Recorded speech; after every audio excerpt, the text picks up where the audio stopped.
Good morning. Welcome back to Morning Live. Now, this morning we reflect on the groundbreaking move announced by Netball SA that stated that 24 elite players will be given professional contracts. To help us understand this morning, we have brought in Netball SA President Cecilia Molokwane. Good morning, Cecilia. Thank you so much for joining us on Sports on Morning Live.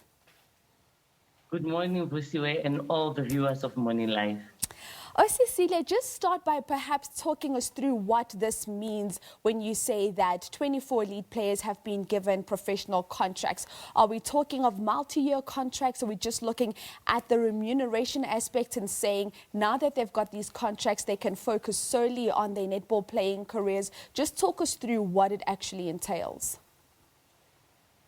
Busiwe, is a performance-based contract because, as I said yesterday, we cannot expect players to perform for us when we are not remunerating them. So as Netball South Africa, we took a decision that we contract the 24 players and we will review the contract after they lift the trophy in 2023 December.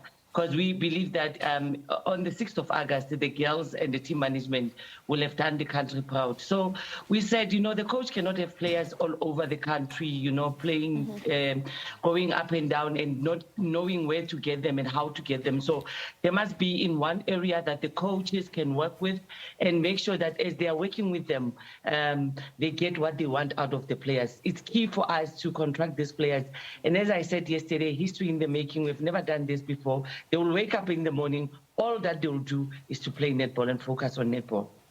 And that is so beautiful, Cecilia, because for the longest time we've been asking ourselves the question, when and what sport can women in South Africa play where they can focus solely on that on a professional level? But as you talk about these contracts, perhaps talk us through who you have partnered with in making this happen. Look, we are on Project Victory with SuperSport and with all our partners. We've got a lot of partners in Netball South Africa, so everybody is playing a role in making sure that we all can do what we are doing right now, contracting all these players. However, the main person is SuperSport, who's making sure that the team is prepared for Project Victory. They invested a lot of money in us making sure that we get the best team ever for 2023 Netball World Cup. However, all our partners, Rosan, Enegade, Gilbert, you can name all of them, Hollywood Bed, all of them are part of us and making sure that this becomes a reality for our players.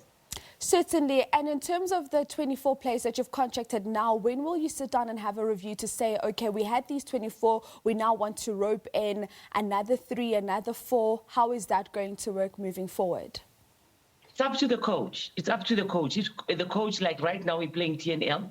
If they see some players at the Telkom Netball League and they come to us and the coach says, President, look, and your executive, we think that these are the players that can also be contracted. We have seen potential in them and we've seen the commitment and the hard work that we need from these players. We will make it happen. That's our responsibility. We'll just make it happen. And Cecilia, we know that netball is a clear participation sport because there's regular activities happening, whether it's from school level to working class. In your time as the president of Netball South Africa, what would you say have been some of those challenges in being able to acquire sponsorship, and how have you been able to work around those? Because we've seen the work you've done with the national team and getting those sponsors coming in. Look, it's always difficult for a woman or a women's sport to get sponsors. I don't understand why in the country, and it will always be a challenge for us as women. However, we should go out there and make sure that we knock on these doors. We don't get tired of knocking on a door. I'll knock until my fingers I cannot knock anymore. But I know that as we are knocking, somebody will hear us. And our performance, I think, you know that we are number 5 in the world. Yes. And we are going to play the World Cup, not because we are the host that we are in the World Cup. Whether we were the host or not the host, we were still going, we would have qualified to play for the World Cup, not even play the regional qualifiers, but we would have qualified to play the World Cup. So if we can perform and show the corporate world out there that we are women, we can do this, give us the opportunity, give us the money, and we'll show you how the money is used. Remember, Visa will always say, when you want a job done, send a woman. It will simply simply be done, and it shall be done in the right way, in the correct way. So believe in us, and you'll see wonders, because I believe netball has grown, and netball can grow beyond what it is. As number 2 sporting federation in the country, I believe we can even go to number 1 if we get the necessary, backup that we need. Government only cannot do this on their own, supporting at the Department of Sports, Arts and Culture. They cannot do this on their own. We have to have those corporate worlds supporting us to make sure that netball is at the level that, England netball is, Australian netball is, and New Zealand netball is, because we can do it. I believe we can, and we've got the skills and the players and the management and everybody to do that. Certainly, and by giving these 24 contracts, we are taking a step in the right direction. Now, we do have the Netball World Cup. It's right there on our horizon. What legacy projects would you like to see come out of this tournament? And when I say that, we probably look at things like facilities that we want to see staying on after that. What is it that you as the president would like to see after the World Cup in terms of legacy? Look, I would have loved a netball arena, to have one like Australia and New Zealand and England. However, I've seen that that's not a reality, and I have to be realistic about issues. However, there's a lot of netball courts that are built around the country. I mean, in Cape Town only, where is the host city, about 30 courts were committed to the legacy program, and the Department of Sports, Arts and Culture is building, dual courts in all our 9 provinces. We identifying schools. We're working this through schools. We identify in schools, and then we build the courts at the schools, and then we make sure that our districts and provinces have the access to the courts at the schools, because we want them to be where they can be taken care of and be well protected. Also, we are doing a legacy on Africa.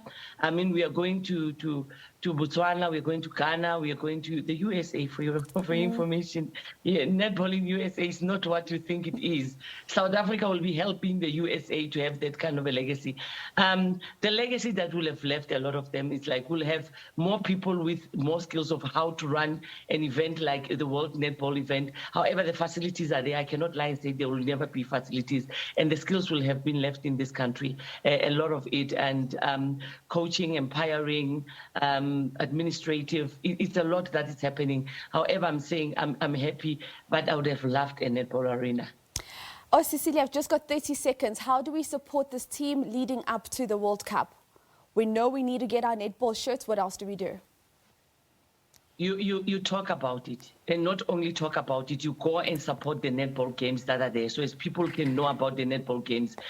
Any journalist, whether from rural area, from community. Oh, unfortunately, we have lost Cecilia Molokwane, the president of Netball South Africa, just talking to us about 24 elite netball players being given professional contracts, a step in the right direction for South African netball and women's sports in general. That's how we wrap up your sports bulletin in this hour. More sports coming your way in an hour's time. Time now, though, for an ad break. On the other side of this, Leanne continues to keep you up to date and in the know with all your current affairs.